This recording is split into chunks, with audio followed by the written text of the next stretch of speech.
देहाच्या गावा आलिया, जन्म मृत्यूच्या सोहळिया, ना म्हणू नये धनंजया जिया परी, जयांचे केलिया स्मरण, होय सकळ विद्येंचे अधिकरण तेची वंदू श्री चरण श्री गुरूंचे ते नमस्कारुणी आता. नमस्ते शारदे देवी सरस्वती मती प्रदे, वसत मम जिव्हाग्रे सर्व विद्या प्रदा भव. लोकाभिराम मरणरंगधीरम राजीव नेत्रम रघुवंशनाथम, कारुण्य रूपम करुणाकरंतम,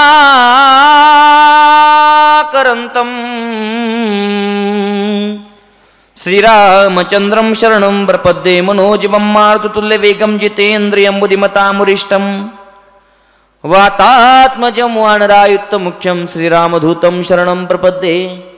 ज्या ज्या ठिकाणी मन जाये माझे, त्या त्या ठिकाणी निजरूप तुझे. मी ठेवितो मस्तक ज्या ठिकाणी, ते सद्गुरु तुझे पाय दोन्ही. धन्य धन्य निवृत्ती देवा, काही महिमा वर्णावा. शिवावतार धरुण केले त्रैलोक्य पावन, समाधी त्र्यंबक शिखरी मागे शोभे ब्रह्मगिरी. निवृत्तीनाथांच्या चरणी शरण एका जनार्दनी. देहाच्या गावा आलिया, जन्म मृत्यूच्या सोहळिया, ना म्हणू नये धनंजया जिया परी. प्रस्तुत प्रवचन रूपे सेवेकरता निवडलेली ओवी ही ग्रंथराज ज्ञानेश्वरीतील आहे. नवे नवे तर 750 वर्षापूर्वी ज्ञानोबरायांच्या मुखारविंदातून बाहेर पडलेली ज्ञानोबरायांच्या पवित्र वाणीद्वारे बाहेर पडलेली तुम्हा आम्हाला सामान्य जीवाला दिशा मिळावी या दृष्टिकोनातून सच्चिदानंद बाबांनी ज्ञानेश्वरीमध्ये लिहिलेली ओवी आजच्या या प्रवचनाकरता निवडली आहे. या ओवीचा सरळ सरळ आणि सोपा सोपा अर्थ असा आहे.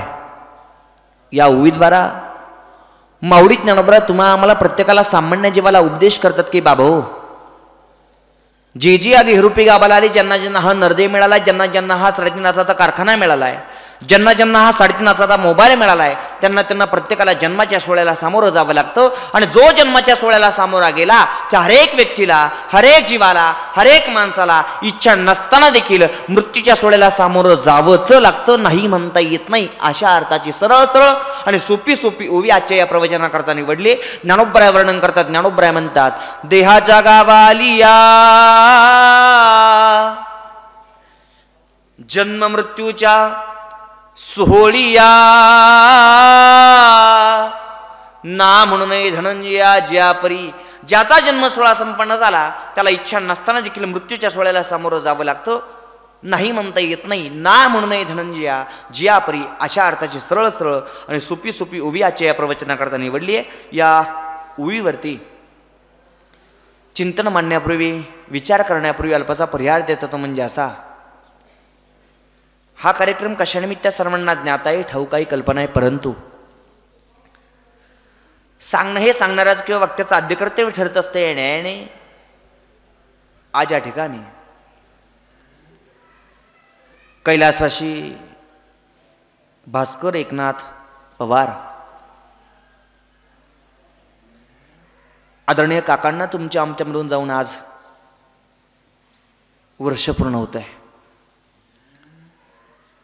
आणि वर्ष पूर्ण झाल्यानंतर तुमच्या आमच्या हिंदू धर्माच्या संस्कृतीनुसार जो विधी संपन्न केला जातो त्या विधीला तुमच्या आमच्या सरळ सरळ आणि सोप्या सोप्या भाषेमध्ये काय म्हणतात? वर्षश्राद्ध म्हणतात. या वर्षश्राद्धाच्या निमित्ताने आज तुम्ही आम्ही सगळं एकत्र आलोय. तुम्ही सुद्धा आलेत, मी सुद्धा इथपर्यंत येऊन पोहोचलोय. त्याच पद्धतीने कैलासवासी भास्कर एकनाथ पवार या काकांच्या पश्चात मोठा परिवार आहे. त्यांच्या पत्नी आहेत गंगा भगीरथी इंदुबाई भास्कर पवार. बंधू आहेत श्री जयराम एकनाथ पवार. त्यांची बहीण आहे गंगा भगीरथी कमळाबाई सीताराम खालकर.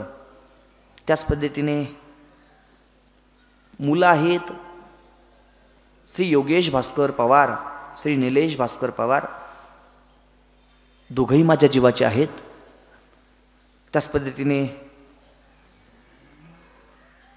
पुतणे आहेत श्री शांताराम चंद्रभान पवार आणि 3 मुली आहेत सौभाग्यवती सुनीता अरुण संधान, सौभाग्यवती अनिता शिवाजी पाटोळे आणि सौभाग्यवती आशा गणेश वडजे. नातू आहेत, नातवंड आहेत.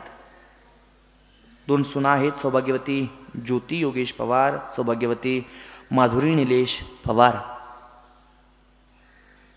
नातू नातवंड समस्त पवार परिवार, नातेवाईक, ग्रामस्थ, मित्र, आप्तेष्ट सगळे जीवाची मंडळी, या कुटुंबावरती प्रेम करणारे सगळेचे सगळे चाहते मंडळी, यांना सगळ्यांना अनाथ करून इहलोकीची यात्रा संपून परलोकी निघून गेलेत. आज त्यांची श्राद्ध विधी आणि त्यानिमित्तानाचं प्रवचन.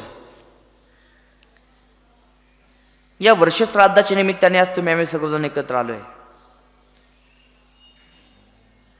खऱ्या अर्थाने जीवनामधून आई आणि बाप नावाचं अस्तित्व कधी संपू नये, कधी जाऊ नये, कधी गतप्राण होऊ नये, ही व्यथा प्रत्येक मुलाबाळांच्या मनामध्ये असते. प्रत्येकाला असं वाटतं की खऱ्या अर्थानं आई आणि बाप नावाचा आधार आपण जोपर्यंत आहे तोपर्यंत आपल्यासोबत राहावा, आपल्यावरती कृपाछत्र असावा, आपल्यावरती आई आणि बापाची सावली असावी, ही प्रत्येकाची व्यथा आहे, प्रत्येकाला वाटतं. पण खऱ्या अर्थाने या मृत्यूलोकामध्ये आल्यानंतर प्रत्येकाला मरणाच्या दारात स्वतःहून पोचावं लागतं. हे जगातलं सत्य आहे. प्रत्येकाला मरण निश्चित आहे.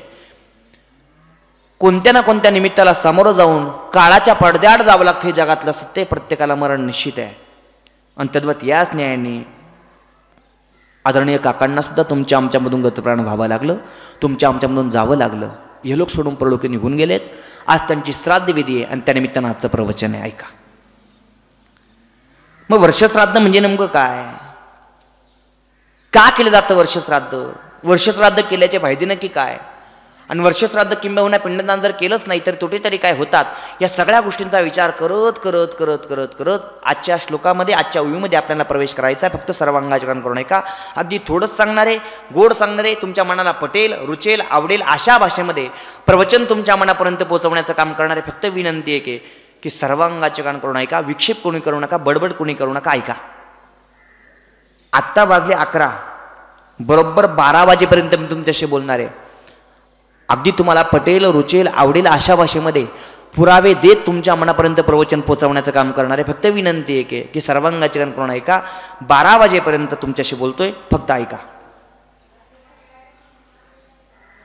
वर्षश्राद्धाच्या निमित्ताने आज तुम्ही आम्ही सगळेजण एकत्र आलोय. मग वर्षश्राद्ध म्हणजे नेमकं काय, वर्षश्राद्ध शब्दाचा अर्थ नक्की काय, किंबहुना वर्षश्राद्धाला अजून काही शब्द आहेत का, या सगळ्या गोष्टींचा विचार तुमच्या मनापर्यंत पोहोचवतोय. फक्त सर्वांगाची गान करून ऐका. वर्षश्राद्ध या शब्दाचा अर्थ असा आहे, सरळ सरळ आणि सोप्या सोप्या भाषेमध्ये तुम्ही आम्ही सगळेजण वर्षश्राद्ध म्हणतो. काय म्हणतो, वर्षश्राद्ध म्हणतो. बोलत जायचं. मी तुमच्या घरातला आहे, तुम्ही माझ्या घरातले, असं समजायचं, बोलत जायचं. फक्त विक्षेप कोणी करायचा नाही. फक्त सर्वांगाचे गान करून ऐका आणि मी जे काही विचारलं ते सांगत चालायचं. ऐका. वर्षश्राद्ध म्हणजे नेमकं काय, तर खऱ्या अर्थाने वर्षश्राद्ध या शब्दाचा अर्थ असा आहे, वर्ष म्हणजे 12 महिने. आई, वर्ष म्हणजे काय, 12 महिने. आणि श्राद्ध या शब्दाचा अर्थ असा आहे, श्रद्ध यंती ती श्राद्ध, हा म्हणजे गेलेल्या पूर्वजांवरती, गेलेल्या पितरांवरती, गेलेल्या व्यक्तीच्या जीवावरती, गेलेल्या व्यक्तीच्या या पितरांच्या जीवावरती श्रद्धा ठेवून राहिलेल्या परिवाराने केला जाणारा जो विधी आहे, त्या विधीला तुमच्या आमच्या सरळ सरळ आणि सोप्या सोप्या भाषेमध्ये श्राद्ध म्हणतात. आणि एक एक श्राद्ध, एक एक मासिक श्राद्ध पार पाडत पाडत पाडत पाडत ज्या दिवशी शेवटचं श्राद्ध जवळ येतं, नव्हे तर वर्षानंतर जी विधी पार पाडली जाते त्या गेलेल्या व्यक्तीच्या जीवाच्या नावाने, त्या श्राद्धाला तुमच्या आमच्या सरळ सरळ आणि सोप्या सोप्या भाषेमध्ये काय म्हणतात, वर्षश्राद्ध म्हणतात. आणि या वर्षश्राद्धाच्या निमित्ताने तुम्ही आम्ही सगळेजण एकत्र आलोय. चला पुढे. याच वर्षश्राद्धाला तुमच्या आमच्या बहुतेकांच्या परिचयातला असणारा शब्द, दुसरा शब्द, याच वर्षश्राद्धाला अजून एक शब्द वापरला जातो. या बॅनरवरती वरती लिहिलेला शब्द काय, प्रथम पुण्यस्मरण. मग प्रथम पुण्यस्मरण म्हणजे नेमकं काय, तर प्रथम पुण्यस्मरण या शब्दाचा अर्थ असा आहे, प्रथम म्हणजे पहिला, पुण्य म्हणजे दिवस, आणि स्मरण म्हणजे आठवण. प्रथम म्हणजे पहिला, हे मी सांगण्यापेक्षा प्रत्येकाचा पार्ट आहे. आणि पुण्य म्हणजे दिवस कसं काय, तर याला सुद्धा काही शास्त्रयुक्त कारण आहे. काय कारण आहे माहिती का? तुमचा आमचा प्रत्येकाचा जन्म या मृत्यूलोकामध्ये प्राप्त झाल्यानंतर प्रत्येक जणाला प्रत्येकाला अपेक्षा आहे, सुखाची अपेक्षा, सुख उत्पन्न व्हावं, तुम्हाला आम्हाला सुख मिळावं ही प्रत्येकाची अपेक्षा आहे. आणि सुख मिळण्याकरता, सुख उत्पन्न होण्याकरता, सुख आत्मसात करण्याकरता तुम्ही आम्ही प्रत्येक जण पुण्य गोळा करण्याचं काम करतो. आणि पुण्य गोळा करत असताना तुमच्या आमच्या जीवाला दुसरं नाव पडले पुण्यात्मा. आणि हा पुण्यात्मा ज्या तिथीला देह ठेवतो, किंबहुना ज्या दिवसाला देह ठेवतो, त्या दिवसाला किंवा त्या तिथीला पुण्यतिथी किंवा पुण्य दिवस म्हणून ओळखलं.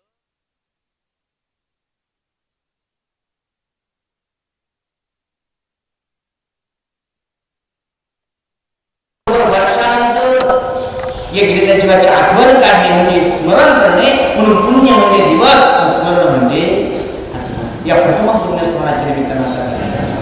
आणि शेवटचा मुद्दा याच वर्ष श्राद्धाला, याच प्रथम पुण्यस्मरणाला शास्त्राच्या भाषेमध्ये चटश्राद्ध म्हणतात. काय म्हणतात? चटश्राद्ध म्हणतात. मग चटश्राद्ध म्हणजे नेमकं काय? तर अगदी तुम्हाला कठीणाच्या भाषेमध्ये तुमच्या मनापर्यंत पोहोचवतो. चटश्राद्ध म्हणजे नेमकं काय? तर चटश्राद्ध म्हणजे आजचा दिवस. आणि आजचा दिवस म्हणजे गेलेल्या व्यक्तीच्या जीवासाठी न्याय निवडायचा दिवस आहे. आजचा दिवस म्हणजे गेलेल्या व्यक्तीच्या जीवासाठी निकाल प्राप्त होण्याचा दिवस आहे. आजचा दिवस म्हणजे गेलेल्या व्यक्तीच्या जीवासाठी नवीन कपड्याला ध्यान करण्याचा दिवस आहे. आजचा दिवस म्हणजे गेलेल्या व्यक्तीच्या जीवासाठी निकाल प्राप्त होण्याचा दिवस आहे. त्या दिवसाला तुमच्या आमच्या सरळ सरळ आणि सोप्या सोप्या भाषेमध्ये खऱ्या अर्थाने वर्षश्राद्ध म्हणतात आणि शास्त्राच्या भाषेमध्ये चटश्राद्ध म्हणतात. ऐका, मग आजच्या दिवसाला या जीवाला निकाल प्राप्त होतो म्हणजे नक्की होतं तरी काय? बापू भाऊ, आता इथून पुढे बरं का, आजच्या दिवसाला या जीवाला निकाला प्राप्त होतो म्हणजे नक्की होतं तरी काय? तर खऱ्या अर्थाने आजचा दिवस म्हणजे या गेलेल्या व्यक्तीच्या जीवासाठी निकाल प्राप्त होण्याचा दिवस. म्हणजे याचा अर्थ असा आहे, आजपासून या बाबांचा किंबहुना या काकांचा आणि आपला संबंध कायमचा संपला. आजपासून यांचा आणि आपला संबंध कायमचा संपला. उरल्या त्या फक्त आणि फक्त आठवणी आणि आठवणीचं. इथून पुढे फक्त आणि फक्त पितराच्या निमित्ताने तुमच्या आमच्या घरामध्ये येतील, उपवास करूच्या निमित्ताने जेवण करतील आणि उपवास करूच्या निमित्ताने जेवण करून झालं की पुन्हा एकदा आहे त्या मार्गाला मार्गस्थ होतील. म्हणून आजचा जो दिवस आहे, आजचा दिवस त्यांची त्यांच्या प्रारब्धानुसार, त्यांची त्यांच्या कर्मगतीनुसार, त्यांच्या त्यांच्या संचिनानुसार योग्य तो निकाल प्राप्त होण्याचा दिवस म्हणजे आजचा वर्षश्राद्धाचा दिवस आहे आणि शास्त्रीय भाषेमध्ये चटश्राद्धाचा दिवस आहे. मग निकाल प्राप्त होतो म्हणजे नक्की होतं तरी काय? अगदी सोप्या भाषेत तुमच्या मनापर्यंत पोहोचवतो. उदाहरण स्पष्ट करतो, ऐका. खऱ्या अर्थाने समजा जीवन जगत असताना कळत न कळत, सर्वांगाचे कान करून ऐका, जीवन जगत असताना कळत न कळत तुमच्या आमच्या नावावरची समजा कधी केस झाली, म्हणजे होऊ नये कोणाच्या नावावरती पण समजा झाली, तर तुमच्या आमच्या नावावरती केस झाल्यानंतर आपल्यावरती कोर्टाच्या काय पडतात? बोला बोला बोला बोला, काय पडतात? तारखा पडतात. आणि तारखा पडल्यानंतर प्रत्येक तारखेला आपल्याला कोर्टामध्ये इच्छा नसताना देखील हजर राहावं लागतं. मी काय बोलतो समजते तुम्हाला? समजा जीवन जगत असताना कळत न कळत तुमच्या आमच्या नावावरची समजा एखादी केस व्हावी आणि केस झाल्यानंतर कोर्टाच्या तुमच्या आमच्यावरती तारखा पडाव्या आणि तारखा पडल्यानंतर प्रत्येक तारखेला आपल्याला इच्छा नसताना देखील कोर्टामध्ये हजर राहावं लागतं. ही सत्यता आहे. आणि एक एक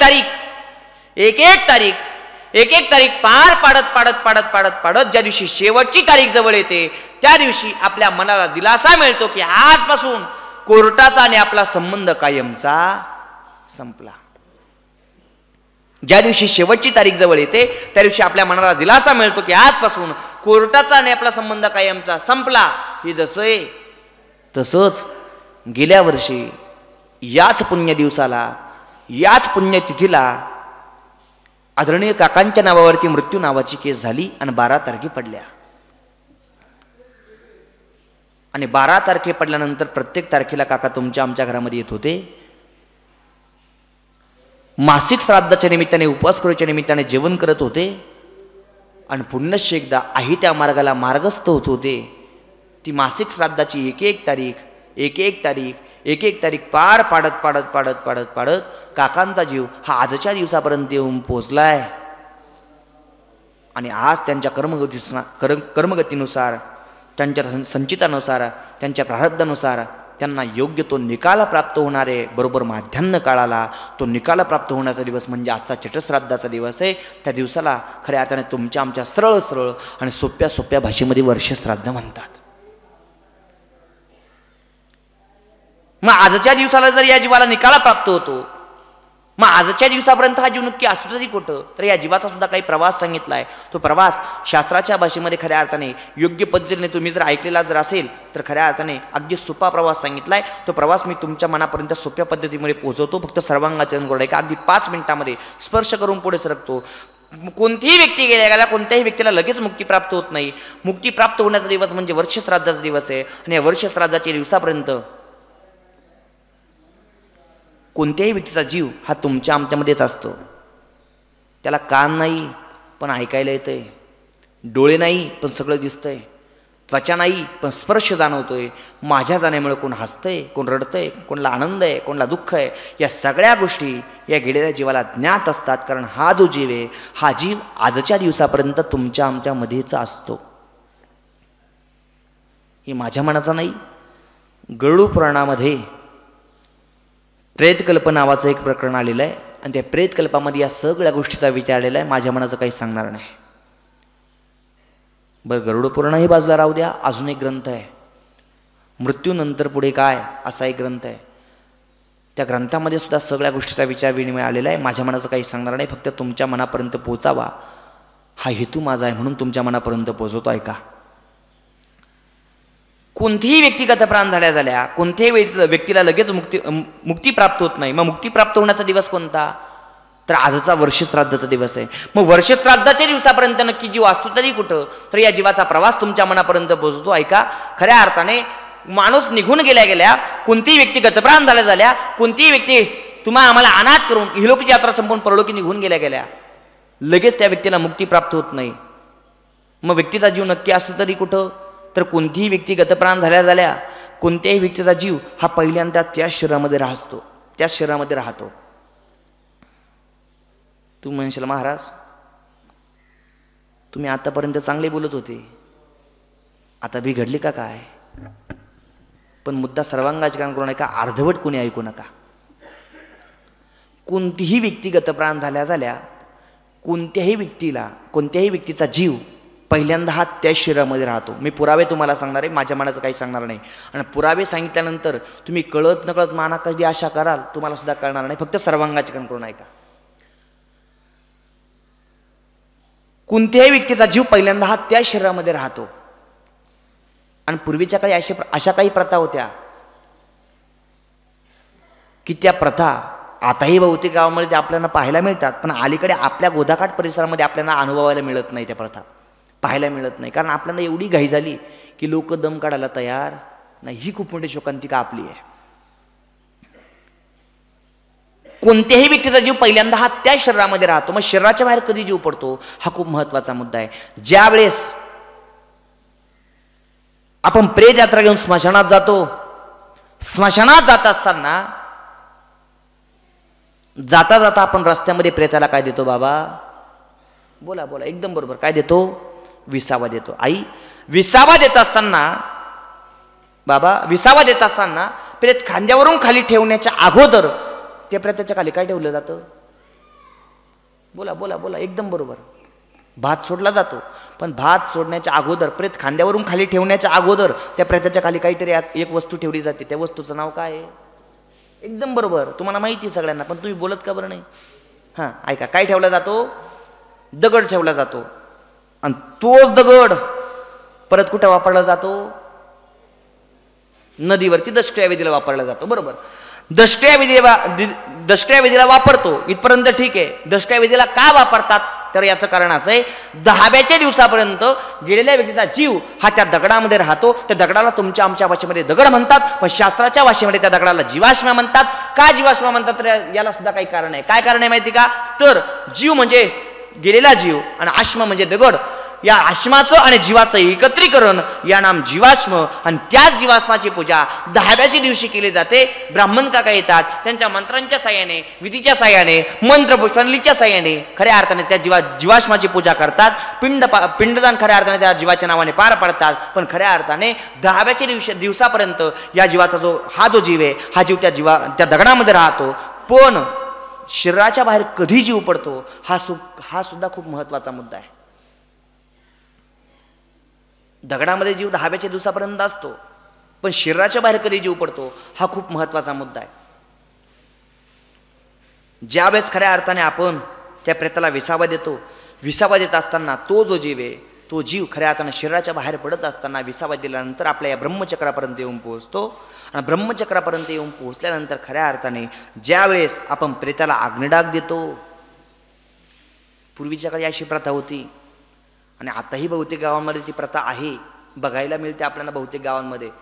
आपल्या भागामध्ये पाहायला मिळत नाही, तो भाग वेगळा आहे.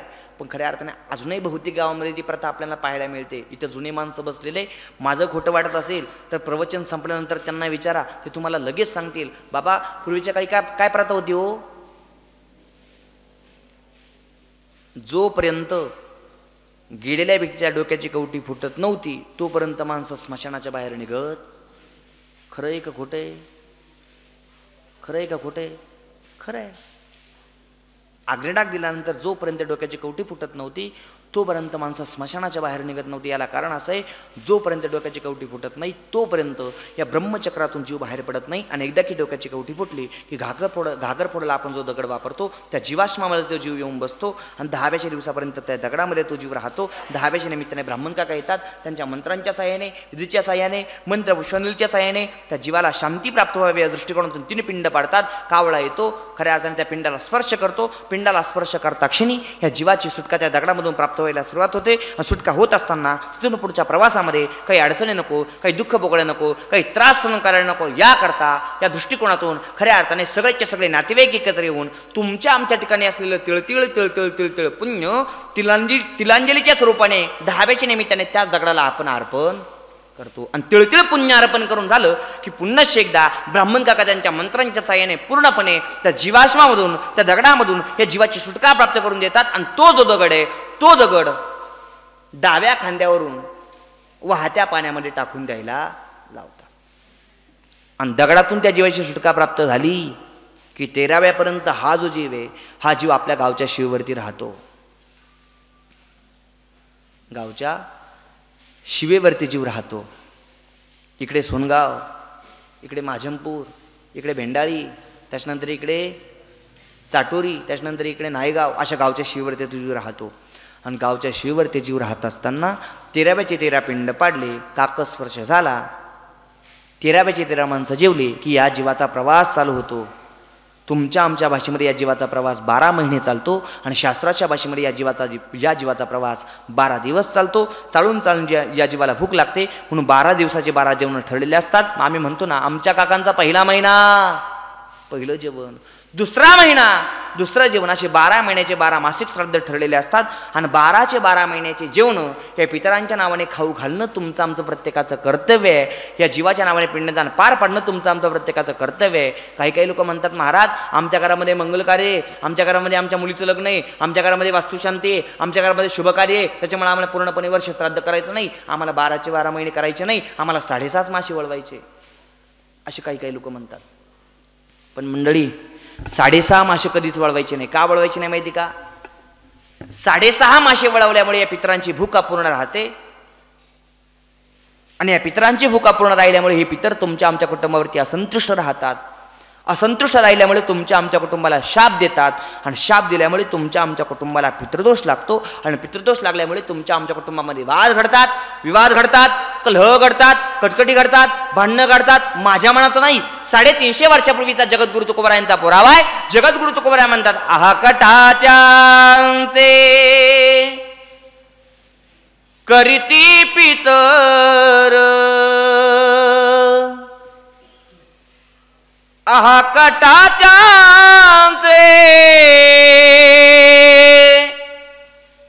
करीती पितर, वंशी दुराचार पुत्र झाला,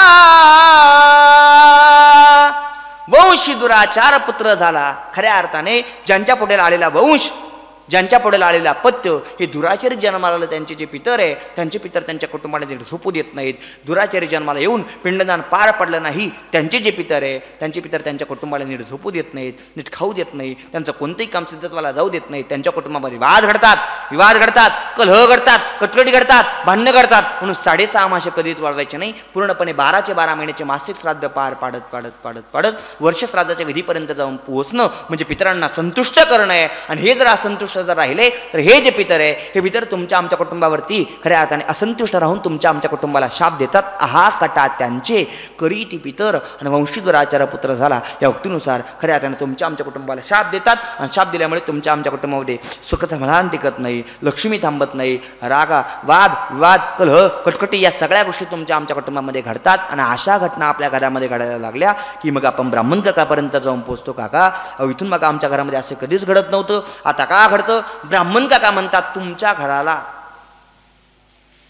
पितृदोष लागलाय, जा त्र्यंबकेश्वरला, करा नारायण नागबली, करा त्रिपिंडी, करा शांती. मग त्र्यंबकेश्वराला जाऊन नारायण नागबली त्रिपिंडी शांती करण्यापेक्षा आत्ताच जर यथायोग्य पद्धतीने पिंडदान जर पार पाडलं तर हे जे पितर आहे हे पितर तुमच्या आमच्या कुटुंबाला आशीर्वाद शाप देण्याच्या ऐवजी हे पितर तुमच्या आमच्या कुटुंबाला आशीर्वाद देतात. तुका म्हणे पितृ आशीर्वाद देती आणि कल्याणाची ती व्हावी कुळा. राहिलेल्या कुळाचं, राहिलेल्या कुटुंबाचं, घरातल्या सगळ्याच्या सगळ्या सदस्यांचं, कुटुंबातल्या परिवारातल्या सगळ्याच्या सगळ्या व्यक्तींचं नेहमीच कल्याणचित राहतात. मग तुमच्या आमच्या कुटुंबाला आशीर्वाद मिळावा की तुमच्या आमच्या कुटुंबाला शाप मिळावा हे आत्ता जीवन जगत असताना तुमच्या आमच्या हातात आहे ना. म्हणून 6.5 मासे कधीच वळवायचे नाही. पूर्णपणे 12चे 12 महिने या पितरांच्या नावाने जीव घालणं, पिंडदान पार पाडणं तुमचं आमचं प्रत्येकाचं कर्तव्य. चला पुढे. आणि 12चे 12 महिन्याचे मासिक श्राद्ध पार पाडून झालं की आजच्या दिवसापर्यंत जीव येऊन पोहोचतो. आणि आजच्या दिवसाला ब्राह्मण काका येतात, त्यांच्या मंत्रांच्या साहाय्याने, विधीच्या साहाय्याने, मंत्र पुष्पांजलीच्या साहाय्याने पूर्णपणे या जीवाला शांती प्राप्त व्हावी, मुक्ती प्राप्त व्हावी या दृष्टिकोनातून या जीवाच्या नावाने शेवटचं पिंड बाजूला काढतात. आणि तो जो पिंड आहे तो पिंड एखाद्या उंच ठिकाणी ठेवायला लावतात किंवा जिथं कोणी जाणार नाही अशा ठिकाणी तो पिंड ठेवायला लावतात. आणि त्याच पिंडाला आजच्या दिवसाला बरोबर माध्यान्ह काळाला अंगुष्ठ देह घेऊन आर्यमा नावाचा पितर येतो. आणि आर्यमा नावाचा पितर येऊन घासाला स्पर्श करतो, पिंडाला स्पर्श करतो. आणि पिंडाला स्पर्श करता क्षणी या गेलेल्या जीवाला योग्य तो निकाल प्राप्त होत असतो. तो निकाल प्राप्त होण्याचा दिवस म्हणजे आजचा चटश्राद्धाचा दिवस. आणि त्या दिवसाला तुमच्या आमच्या सरळ सरळ आणि सोप्या सोप्या भाषेमध्ये वर्षश्राद्ध म्हणतात. म्हणून आजपासून या काकांचा आणि तुमचा आमचा संबंध कायमचा संपला. उरल्या त्या फक्त आणि फक्त आठवणी आणि आठवणीचं. प्रत्येकाला मरण निश्चित आहे, प्रत्येकाला जावं लागतं, काळाच्या फासला बळी पडावं लागतं, इहलोक सोडून परलोक निघून जावं लागतं. हे जगातलं सत्य आहे. इथं आल्यानंतर कोणालाही मरण चुकवता आलं नाही. तद्वत याच न्यायाने तुमच्या आमच्या म्हणून खऱ्या अर्थाने या काकांना सुद्धा गतप्राण व्हावं लागलं, जावं लागलं, काळाच्या पडद्याआड जावं लागलं, काळाच्या फासला बळी पडावं लागलं. प्रत्येकाला मरण निश्चित आहे, प्रत्येकाला मरावं लागतं, काळाच्या फासला बळी पडावं लागतं. तद्वत याच न्यायाने या कुटुंबामधून एक बाप नावाचं अस्तित्व कायमस्वरूपी गतप्राण झालं.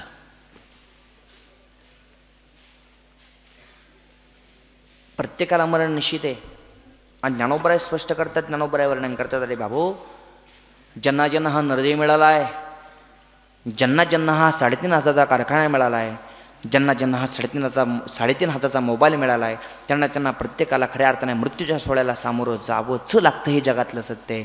ज्याचा जन्म सोहळा संपन्न झाला त्याला प्रत्येकाला मरण निश्चित आहे. हे जगातलं सत्य आहे.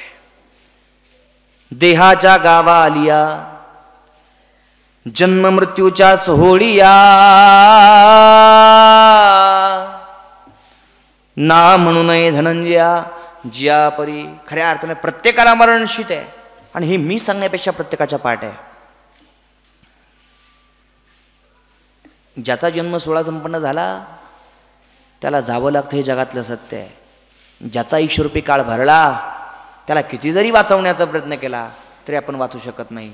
आणि ज्याचा उरला त्याला मारण्याचा जरी प्रयत्न केला तरी आपण मारू शकत नाही.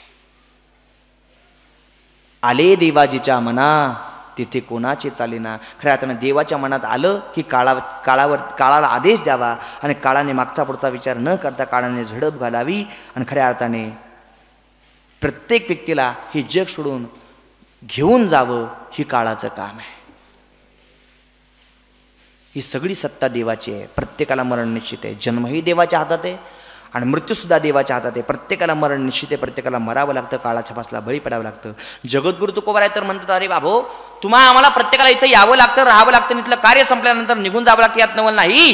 तुमच्या आमच्यासारखे सामान्य जीव किती आले आणि किती गेले याचं गणितच नाही. पण देवादिकांना सुद्धा इथे येऊन अवतार कार्य संपून निघून जावं लागलं. येथे नाही उरो आले अवतार आणि इरती पामर जीव किती. तुमच्या आमच्यासारखे सामान्य जीव किती आले आणि किती गेले याचं गणितच नाही. पण देवादिकांना सुद्धा इथे येऊन अवतार कार्य संपून निघून जावं लागलं. मग अवताराची परंपरा सांगत असताना कबीर महाराज वर्णन करतात. कबीर महाराज म्हणतात, अरे बाबो जावं लागतं या न्यायानुसार. देवादिकांना सुद्धा इथून जावं लागलं. 9 भी मर गए, 10 भी मर गए सहस्राठ्यांशी. 33 कोटी देवता मर गए पडे काल के फासी. 9 भी मर गए म्हणजे इथून मागे देवाचे 9 अवतार झाले. कच्छ मच्छ वराह राम परशुरामाशी इथून मागे देवाचे 9 अवतार झाले. त्यांना सुद्धा इथे अवतार कार्य संपून निघून जावं लागलं. 9 भी मर गए, 10 भी मर गए सहस्राठ्यांशी. 33 कोटी देवता मर गए पडे काल के फासी. खऱ्या अर्थाने माझा सांगण्याचा मुद्दा इथपर्यंतच आहे. ज्या अर्थी त्यांना जर काळाचा भासा चुकला नाही त्या अर्थी तुम्ही आम्ही सगळेजण सामान्य जीव आहे. तुम्हाला आम्हाला इच्छा नसताना देखील जन्म घ्यावा लागतो. इच्छा नसताना देखील आपण इथं राहावं लागतं आणि इच्छा नसताना देखील यांच्यासारखं जाऊ देवाची गावा आणि देव देईल विसावा. या न्यायाप्रमाणे आपल्याला हे जग सोडून निघून जावं लागतं. हे जगातलं सत्य आहे. प्रत्येकाला मरण निश्चित आहे. कोण कधी जगाचा रूप घेईल सांगता येत नाही. कोण कधी तुम्हा आम्हाला अनाथ करून इहलोकीची यात्रा संबंध परलोकी निघून जाईल सांगता येत नाही. क्षणाचाही विलंब न लावता अनेक माणसं तुमच्या आमच्या डोळ्यासमोर सुद्धा खऱ्या अर्थाने निघून गेलेत. ही सत्यता आहे. काही तरी डॉक्टर असताना सुद्धा खऱ्या अर्थाने स्वतःचं जीवन वाचवता आलं नाही. प्रत्येकाला काळाच्या फासला बळी पडावं लागतं. हे जगातलं सत्य आहे. प्रत्येकाला मरण निश्चित आहे. आता 5 मिनिटापूर्वी भेटलेला माणूस 5 मिनिटानंतर भेटेलच याची शाश्वती राहिली नाही. आणि सकाळी भेटलेला माणूस संध्याकाळी भेटेलच याची शाश्वती राहिली नाही.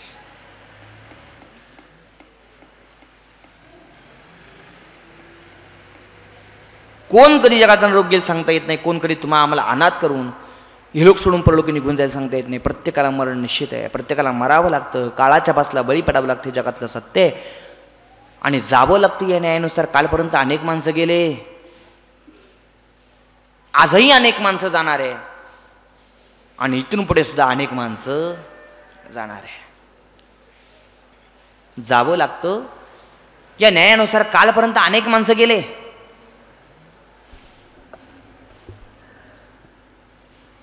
आजही अनेक माणसं जाणार आहे आणि इथून पुढे सुद्धा अनेक माणसं जाणार आहे. प्रत्येकाला मरण निश्चित आहे. पण हाच प्रश्न ज्ञानोबांना विचारावा का, हो माऊली हा कालपर्यंत किती माणसं गेले? तर 750 वर्षापूर्वी ज्ञानोबांनी पुरावा सांगावा, ज्ञानोबांनी वर्णन करावं.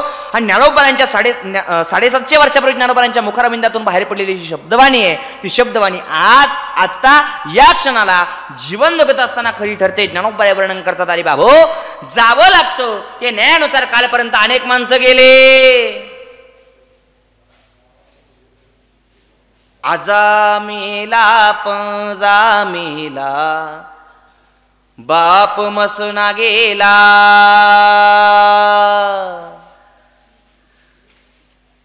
देखत देखत ना तू पण तू ही तैसा झाला. हे उठा उठा जागा पाठी भयाले मोठे, हो पंढरी वाचो निदुजा ठाव नाही कोठे उठा उठा जागा, पाठीभय आले मोठे हो पंढरी वाचूनी, दुजा ठाव नाही कोठे. ज्ञानोबराय वर्णन करतात. ज्ञानोबराय म्हणतात अरे बाबो जावं लागतं. या न्यायानुसार कालपर्यंत अनेक माणसं गेले, आजही अनेक माणसं जाणार आहे आणि इथून पुढे सुद्धा अनेक माणसं जाणार आहे. प्रत्येकाला मरण निश्चित आहे. आज मेला पजा मेला बाप म्हसना गेला, देखत देखत ना तू तोही तैसा झाला. उठा उठा जागा पाठी भयाले मोठे हो पंढरी वाचो दुजा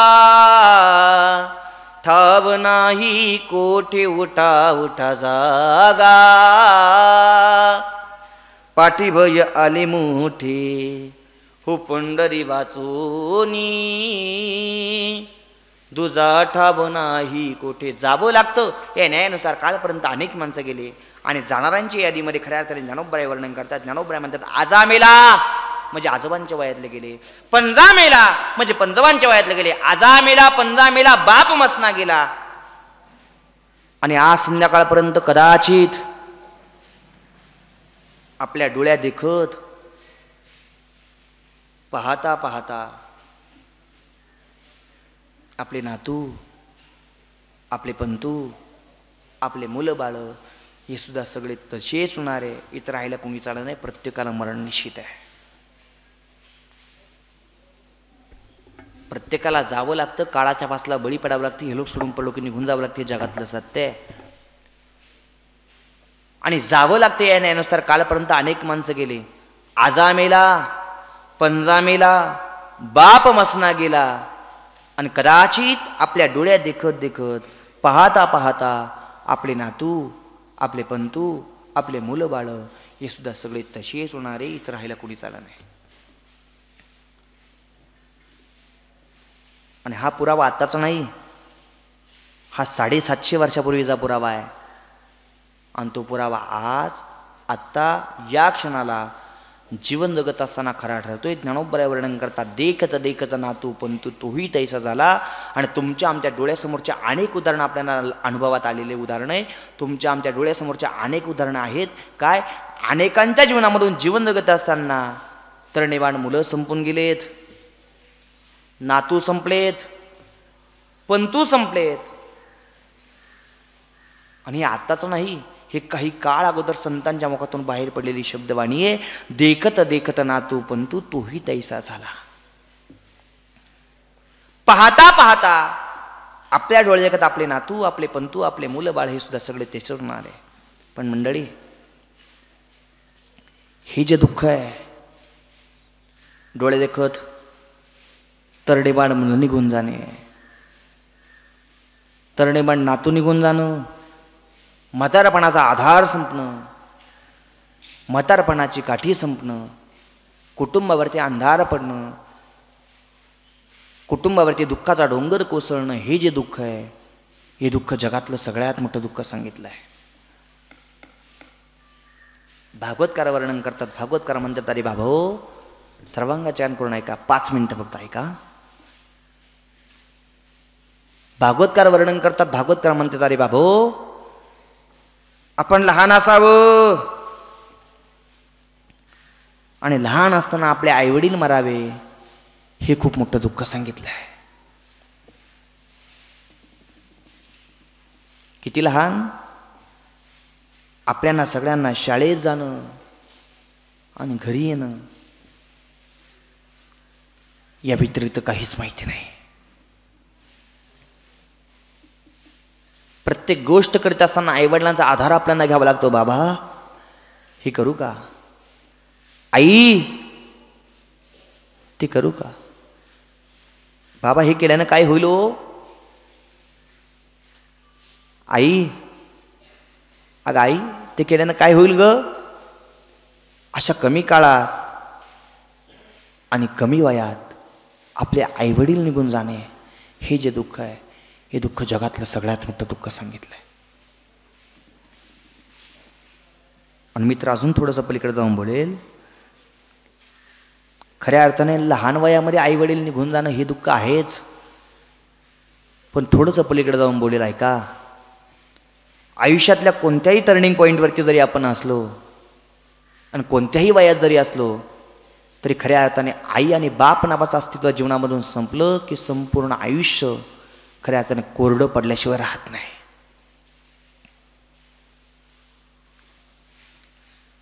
कैलासवासी भास्कर काका एकनाथ पवार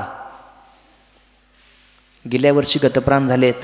या पुण्य दिवसाला तुमच्या आमच्यामधून निघून गेलेत. आज त्यांचं श्राद्ध आहे, पण त्यांच्या जाण्याचं दुःख काय गड्या, काय दुःख असतं गड्या.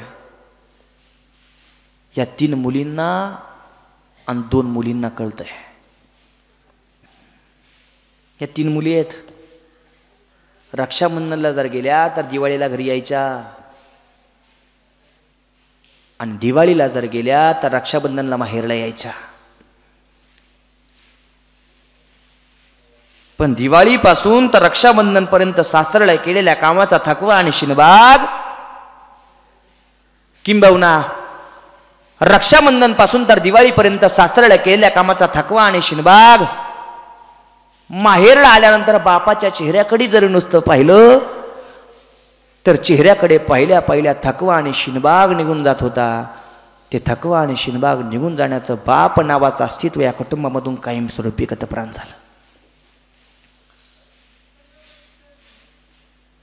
2 मुलं आहेत. धर्म वाढवण्यासाठी कर्म कसे केले पाहिजे हे संस्कार त्या 2 मुलांच्या मनावरती रुजवत तुमच्या आमच्या आयुष्यातले असे काही खऱ्या अर्थाने क्षण त्यांच्या कॅमेऱ्यामध्ये बंदिस्त करतायत की खऱ्या अर्थाने आपण मरेपर्यंत एकदा गेलेला क्षण परत परत पुन्हा पुन्हा पाहू शकतो. एक अनोखी कला घेऊन खऱ्या अर्थाने तुमच्या आमच्यामध्ये वावरतायत. बापाच्या संस्काराचे परिणाम आहे. पण खऱ्या अर्थाने या कलेच्या माध्यमातून आज महाराष्ट्र फिरतायत.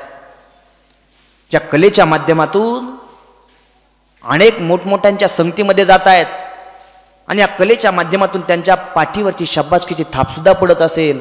पण अनेकांच्या शाबासकीची थाप अनेकांची शाबासकीची थाप पाठीवरती पडत असताना त्याच क्षणाला त्यांच्या मनामध्ये खेद तयार होत असेल की खऱ्या अर्थाने आज जर बाप नावाचं अस्तित्व जर आपल्या जीवनामध्ये जर असतं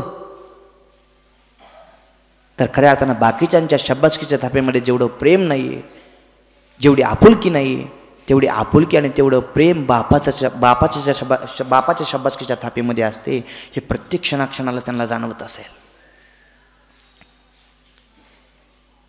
या मुली आहेत, माहेरला येत असताना खऱ्या अर्थाने आनंदाने येत असतील, पण एक आनंद कायमचा पोरका झालाय आणि त्यांच्या डोळ्यासमोर फक्त एकच असेल, विजला हो नंदादीप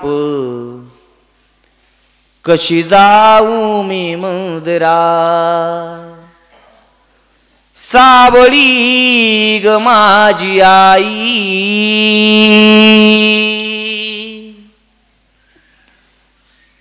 हो मला किती हो प्रेम देई,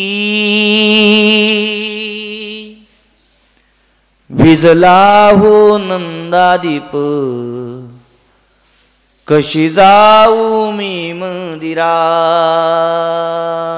बाप नावाचा अस्तित्व कुटुंबामधून कायमस्वरूपी गतप्राण झालाय. दिवाळीचा जर सण जर आला, आता समोर दिवाळी आली आहे, या दिवाळीच्या सणाच्या पर्व काळावरती त्या बापाने मुलींना फोन करावा, हे बाई, हे ताई, अगं दिवाळीचा सण आलाय, दिवाळीला जर गेली तर रक्षाबंधनला येते आणि रक्षाबंधनला जर गेली तर दिवाळीला येते. आता दिवाळीचा सण आलाय बाई, अगं या दिवाळीच्या सणाला तुला 2-3 दिवस माझ्यापाशी राहता येतं, माझ्याजवळ राहता येतं. एक हक्काने फोन करत होता बाप. पण खऱ्या अर्थाने हक्काने फोन करणारा बाप नावाचं अस्तित्व या कुटुंबामधून कायमस्वरूपी गतप्राण झालं. सुखा समाधानानं जीवन चालले होतंय. खऱ्या अर्थानं काय दिवस होते आणि शून्यातून विश्व निर्माण व्हावं अशी या परिस्थिती या कुटुंबाची होते. याच बापाने आपल्या मुलाबाळांना आपल्या लेकरांना दुसऱ्याच्या घरासमोर जाऊन हात पसरायला लागू नये याकरता पै पै पै पै कमवत कमवत लहानचं मोठं करावं, धर्म वाटवण्यासाठी कर्म कसे करावे हे संस्कार त्या मुलाबाळांच्या मनामध्ये रुजवावे. ही कशी परिस्थिती होती ही मी सांगण्यापेक्षा तुम्हाला प्रत्येकाला ज्ञात आहे.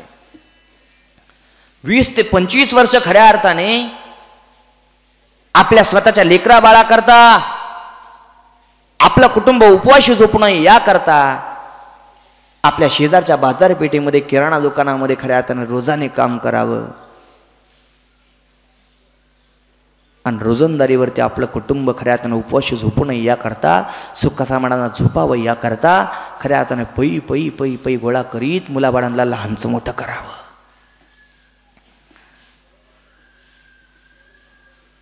आणि खडतर परिस्थितीमधून खऱ्या अर्थाने जीवन काढावं.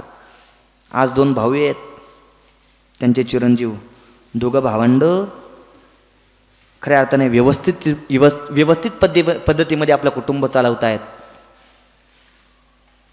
एक धुळे जिल्ह्यामध्ये खऱ्या अर्थाने कार्यरत आहे. अनेक खऱ्या अर्थाने आपल्या पंचकृषीमध्ये कॅमेऱ्याच्या माध्यमातून नावलौकिक करणारे योगेश भाऊ आहेत. पण दोघं जण जर एकत्र जर आले तर त्यांच्या मनाला एक प्रश्न तयार होत असेल, आज जर आपले वडील असते तर खऱ्या अर्थाने आनंदाला पारावार नसता. आज या वर्षश्राद्धाच्या कार्यक्रमाला सगळेजण येत आहेत. सगळे येऊन त्यांच्या पाठीवरती थाप टाकून सांगतायत, रडू नको, काळजी करू नको, आम्ही सगळे तुझ्यासोबत आहोत. प्रत्येक जण येऊन त्यांच्या पाठीवरती शब्बाचकीची थाप टाकते. पण एवढ्या गर्दीमध्ये त्यांच्या दोघांच्याही डोळ्यांना फक्त एकच आस असेल, कधी माझे वडील येतील, कधी माझ्या पाठीवरती शब्बाचकीची थाप टाकतील आणि कधी खऱ्या अर्थाने मी डोळे भरून त्यांना पाहिल. पण खऱ्या अर्थाने त्यांचे वडील अशा ठिकाणी निद्राधीन झाले की त्या ठिकाणावरून खऱ्या अर्थाने कोणीच त्यांना परत आणू शकत नाही. प्रत्येकाला जावं लागते, जगातलं सत्य आहे. जोपर्यंत असतील तोपर्यंत खऱ्या अर्थाने स्वतः फाटके कपडे वापरलेले असतील, पण त्यांच्या लेकरांना नवीन नवीन कपडे दिले असतील. तुकडोजी महाराज त्या व्यथेचे वर्णन करतात. तुकडोजी महाराज वर्णन करतात, जोपर्यंत बाप जिवंत आहे तोपर्यंत बापाची व्यथा अशी आहे, खंदी खमीस फाटलेल सुई दोऱ्यान शिवलेल, माझ्या बापाच्या धोतराला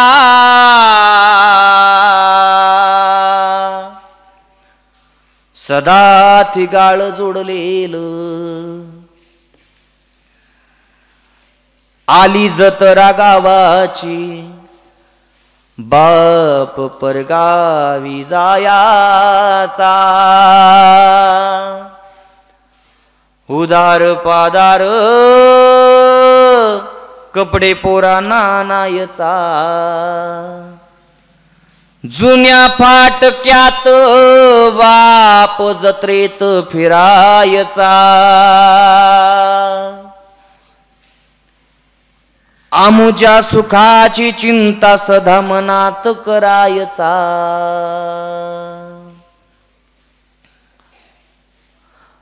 बाप मनात झुरायचा,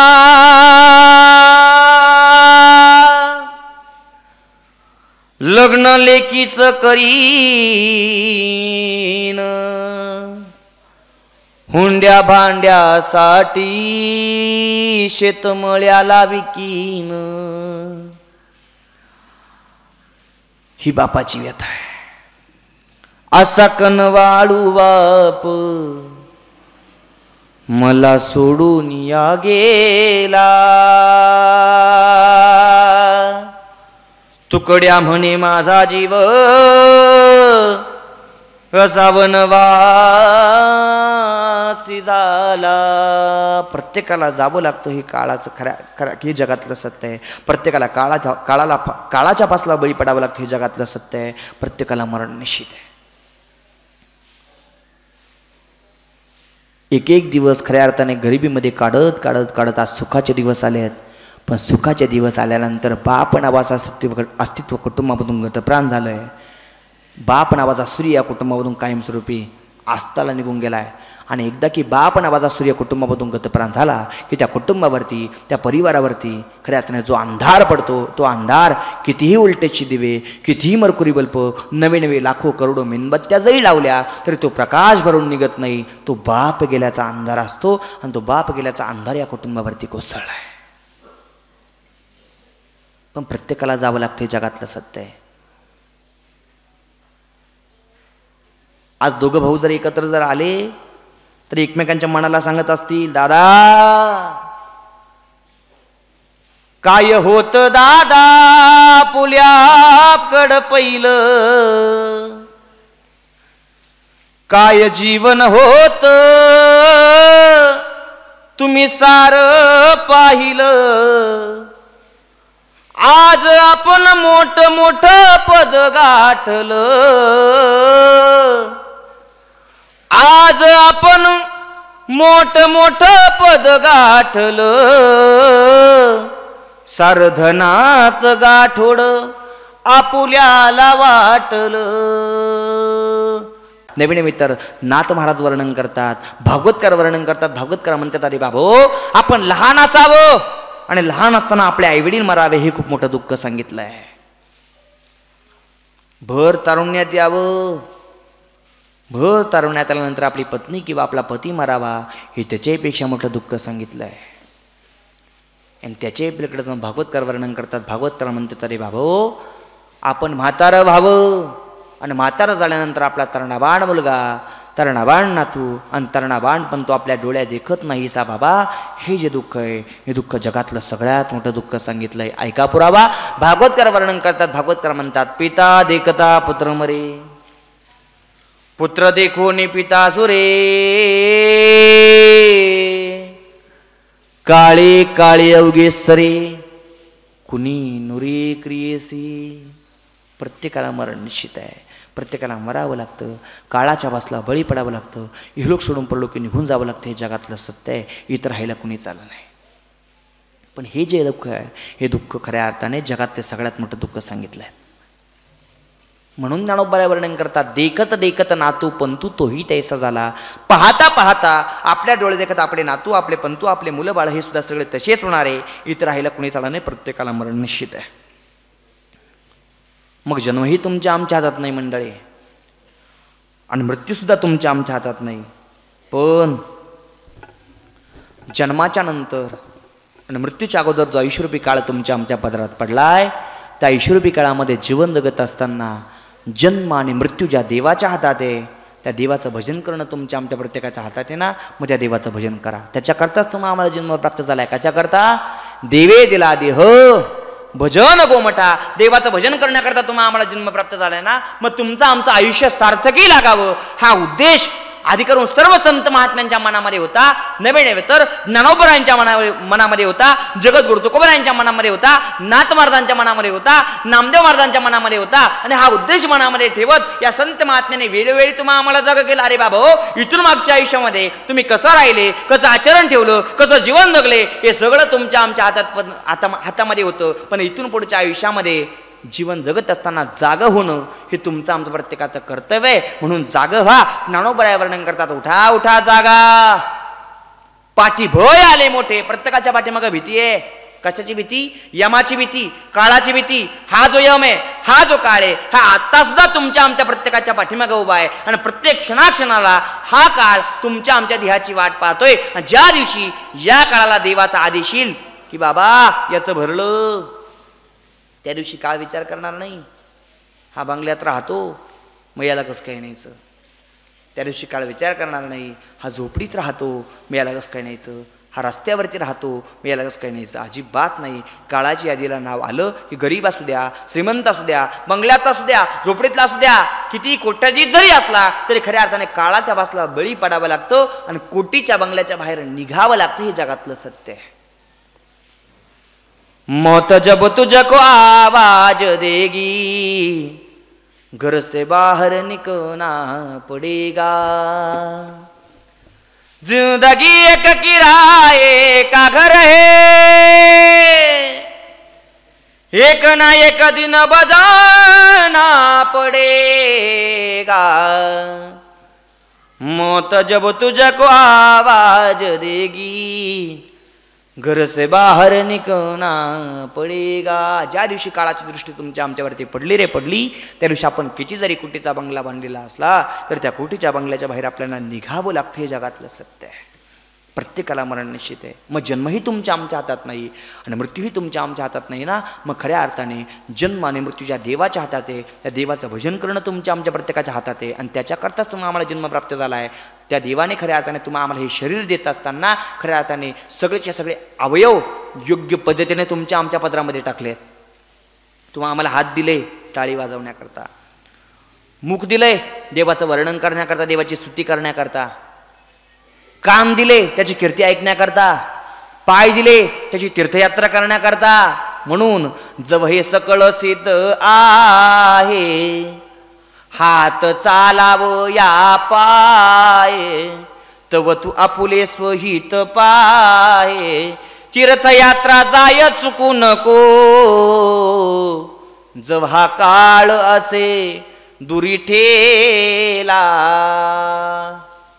म्हणून सावधानतेने आत्ताच सावध होण्याची गरज आहे. सावधानतेने जीवन जगण्याची गरज आहे. खऱ्या अर्थाने सावधानतेने त्याच्या चरणावरती नतमस्तक होण्याची गरज आहे. कारण कोण कधी जगाचा निरोप घेईल सांगता येत नाही. क्षणाचाही कोणाचा भरोसा राहिला नाही. महाराज वर्णन करतात, म्हणून क्षणभंगूर नाही बरवसा, वारे सावध तोडा मायाशा, काही नचले मग गळा पडेल फासा, पुढे हुशार थोर आहे ओळसागा. राम राम स्मरादी. सावध होऊन देवाचं भजन करण्याकरता तुम्हाला आम्हाला नरदेव प्राप्त झाला ना, मग सावध होऊन आत्ताच देवाचं भजन केलं पाहिजे. आणि तुम्ही आम्ही सावध व्हावं या दृष्टिकोनातून ज्ञानोबाने तुम्हाला आम्हाला जागा केलं. उठा उठा जागा, पाठी भय आले मोठे, आणि पंढरी वाचून तुझा ठाव नाही कुठे. या जगाच्या बापाशिवाय, विश्वाच्या नायकाशिवाय, पांडुरंग परमात्म्याशिवाय इथून मागेही कोणाला वाचवता आलं नाही. आता सुद्धा कोणी वाचू शकत नाही आणि इथून पुढे सुद्धा कोणाला वाचवता येणार नाही ना. म्हणून आत्ता सावध होऊन देवाचं भजन करणं तुमचं आमचं प्रत्येकाचं कर्तव्य आहे. उठा उठा जागा, पाठी भय आले मोठे. प्रत्येकाच्या पाठीमागे भीती आहे. काळाची भीती, यमाची भीती. हा जो काळ आहे, हा जो यम आहे, प्रत्येक क्षणाक्षणाला तुमच्या आमच्या देहाची वाट पाहतोय. घडोघडी काळ वाट याची पाहे आणि अजून किती आहे अवकाश. मग या काळावरती ज्याची सत्ता आहे तो म्हणजे देव. त्या देवाचं भजन करण्याकरता तुम्हाला आम्हाला जन्म प्राप्त झाला ना, म्हणून देवाचं भजन करा.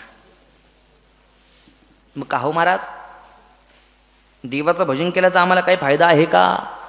आहे का म्हणजे आहे. काय फायदा आहे देवाचं भजन केल्याचा? फायदा आयुष्यभर जर देवाचं नामस्मरण जर केलं तर मरणाच्या वेळेला देवाचं नामस्मरण आठवतं. आणि मरणाच्या वेळेला जर देवाचं नामस्मरण जर आठवलं तर देवाच्या चरणापाशी जागा मिळते, अनेकांना मिळाली सुद्धा. आणि याचा पुरावा, याचं खऱ्या अर्थाने वर्णन गीतेच्या 8व्या अध्यायामध्ये 5व्या क्रमांकाच्या श्लोकामध्ये भगवान कृष्ण परमात्मा वर्णन करतात. भगवान कृष्ण परमात्मा म्हणतात, अंतकालेचे मामेव स्मरण मुक्त्वा कलेवरम इहो प्रयाते समदभावम याची नास्तित्र संशया. भगवान कृष्ण परमात्मा म्हणतात, अर्जुना, प्राण जात असताना, गतप्राण होत असताना, अंतकाळाला जो कोणी माझं नामस्मरण करेल, जो कोणी माझं नामचिंतन करेल, तो माझ्या चरणापर्यंत येऊन पोहोचेल. यात कुठल्याच प्रकारची शंका नाही, संशय नाही. अंतकालेचे मामेव स्मरण मुक्त्वा कलेवरम इहो प्रयाते समदभावम याची नास्तित्र संशया. मग काही काय म्हणशील महाराज, आम्ही आत्ता देवाचं भजन केल्याचा फायदा मरणाच्या वेळेला आहे ना, मग बघू पुढं. पण आत्ता भजन केल्याचा फायदा आत्ता सुद्धा आहे. काय फायदा आहे सांगू? या ज्ञानोबरांच्या हरिपाठामध्ये ज्ञानोबराय वर्णन करतात, त्या हरीचं उच्चारण केल्याचा फायदा. हरी उच्चारणी अनंत पापरासी आणि जातील लयासी क्षण मात्र. तुमच्या आमच्या जीवनामध्ये सुखाची जी अपेक्षा आहे ते सुख उत्पन्न होण्याकरता तुम्हाला आम्हाला दुःख जाळावं लागतं. आणि दुःख जाळण्याकरता सगळ्यात सोपा पर्याय हरिमुखे म्हणा, हरिमुखे म्हणा आणि पुण्याची गणना कोण करे. कारण ज्ञानोबा वर्णन करतात, हरी उच्चारणी अनंत पापरासी आणि जातील लयासी क्षण मात्रे. तुमच्या आमच्या जीवनामध्ये किती मोठा पापांचा ढीग जरी असला तर त्या पापांच्या ढिगांची होळी करण्याची श्रीमंती हरीच्या उच्चारणामध्ये. म्हणून हरी उच्चारणी अनंत पापरासी. कशा पद्धतीने? जसं वाळलेलं गवत, त्या वाळलेल्या गवताला अग्नीने स्पर्श करावा आणि अग्नीने स्पर्श करता क्षणी त्या गवताची क्षणार्धात होळी व्हावी, तैसे नामे केले जपत हरी.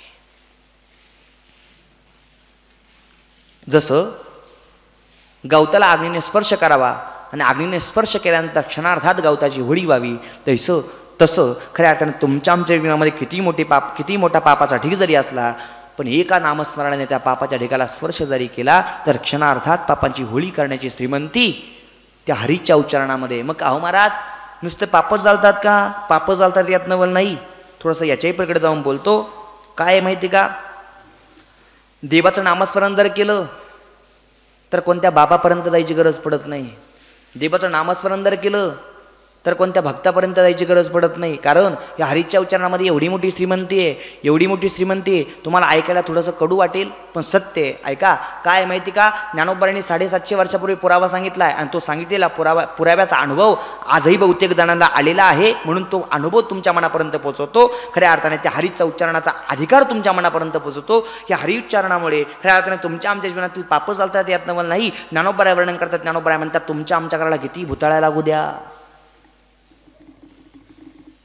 किती अघोरी शक्तीने तुमच्या आमच्या कुटुंबावरती प्रहार करू द्या, पण त्यांना सुद्धा लांब पळून लावण्याची श्रीमंती हरीच्या उच्चारणामध्ये. पळे भूत बाधा भेने तेथे. हरी उच्चारणी मंत्र वैयाघात आणि पळे भूत बाधा भेने तेथे. हरीच्या उच्चारणामध्ये एवढी मोठी श्रीमंती, हरीच्या उच्चारणामध्ये एवढी मोठी श्रीमंती, हरीच्या उच्चारणामध्ये एवढा मोठा अधिकार आहे. मग हरीचं उच्चारण करणं लय अवघड गोष्ट नाहीये. ह आणि री दोनच शब्द आहे फक्त, पण अधिकार एवढा मोठा आहे. खऱ्या अर्थाने श्रीमंती एवढी मोठी आहे. हरी या शब्द दोन अक्षरांचा जरी असला तरी हरी या पदामध्ये, हरी या शब्दामध्ये देवाचे सगळे अवतार सामावलेले या काकड्यामध्ये महाराज वर्णन करतात. अवताराच्या राशी तो हा उभा विटेवरी, तो हा उभा विटेवरी, शंख चक्र गदा पद्म सहित हरी. शंख चक्र गदा खऱ्या अर्थाने सुदर्शन चक्र त्याच्या हातामध्ये, गदा त्याच्या हातामध्ये. खऱ्या अर्थाने शंख चक्र गदा पद्म सहित हरी. खऱ्या अर्थाने या शस्त्र ज्याच्या हातामध्ये ते सगळे अवतार त्या एका हरीच्या ठिकाणी सामावलेले. आणि तो हरी म्हणजे विटेवरती उभा असणारा पांडुरंग परमात्मा. अवताराच्या राशी तू हा उभा विटेवरी, शंख चक्र गदा पद्म सहित हरी. आणि त्या हरीचं उच्चारण केल्यामुळे खऱ्या अर्थाने हरी उच्चारणी मंत्र वैयाघात आणि पळे भूत बाधा विनेत येते. मग एवढंच का? अजिबात नाही. या थोडंसं पुढं या हरीच्या उच्चारणामध्ये एवढी मोठी श्रीमंती आहे की खऱ्या अर्थाने या हरीचं उच्चारण मुखाने जर केलं, हरीचा पाठ जर केला तर खऱ्या अर्थाने तुमचा आमचा अपवित्र असणारा देह पवित्र करण्याची श्रीमंती हरीच्या उच्चारणामध्ये हरी पाठ किरती मुके जरी गाय आणि पवित्रची होय देह त्याचा. नाही मान्य? त्याच्या पुढचा पुरावा ज्ञानोबा वर्णन करतात. हरी हरी हरी मंत्र हा शिवाचा आणि म्हणती जेवाचा तया मोक्ष. नुसतं हरिहरी मुखाने जरी म्हटलं तर खऱ्या अर्थाने आपली मोक्षाची जी वाट आहे ती सुलभ होते. नवी तर आपल्या घरामध्ये जर हरिपाठ जर झाला तर हरिपाठ झाल्यानंतर ज्ञानोबा वर्णन करतात. ज्ञानदेवा सांग झाला हरिपाठ आणि पूर्वजा वैकुंठ मार्ग सोपा. तुमच्या आमच्या पूर्वजांचा वैकुंठाचा मार्ग सोपा करण्याची श्रीमंती हरीच्या उच्चारणामध्ये. पण या उलट ज्याच्या मुखामध्ये हरीचं नामस्मरण नाही, हरिविन जन्म नरकाची पैजाना आणि यमाचा पाहुणा प्राणी होय. ज्ञानोबरायांचाच पुरावा आहे. मग हरी उच्चारण करणं काही अवघड गोष्ट नाही आहे. बसल्या बसल्या देवाचं भजन करणं काही अवघड गोष्ट नाही. मग जन्म तुम्हाला आम्हाला प्राप्त झालाय ना, मग जन्म मिळाल्यानंतर कमीत कमी दिवसातून 15 मिनटं तरी देवाला दिले पाहिजे. किती मिनटं? बोला किती मिनटं? झालं प्रवचन संपलं, 5 मिनिटात संपवतो. किती मिनटं देवाला दिले पाहिजे? कमीत कमी 15 मिनटं. पण 15 मिनिटं देवाला देत असताना पूर्ण भाव, पूर्ण विश्वास आणि पूर्ण श्रद्धा जर आपल्या मनामध्ये देवाबद्दल जर असेल तर खऱ्या अर्थाने तुझी चिंता त्यासी सर्व आहे. नाथ महाराजांचा पुरावा. आवडीने भावे हरिनाम घेसी आणि तुझी चिंता त्याशी सर्व आहे. आपली सगळ्यांची चिंता जगाच्या बापाला पडल्याशिवाय राहत नाही, पण त्याला तुमची आमची काळजी पडावी, त्याला तुमची आमची चिंता पडावी या दृष्टिकोनातून खऱ्या अर्थानं आपण देवाचं भजन करणं पूर्ण भावाने, पूर्ण विश्वासाने, पूर्ण श्रद्धेने हे तुमचं आमचं प्रत्येकाचं कर्तव्य आहे. कमीत कमी 15 मिनिटं.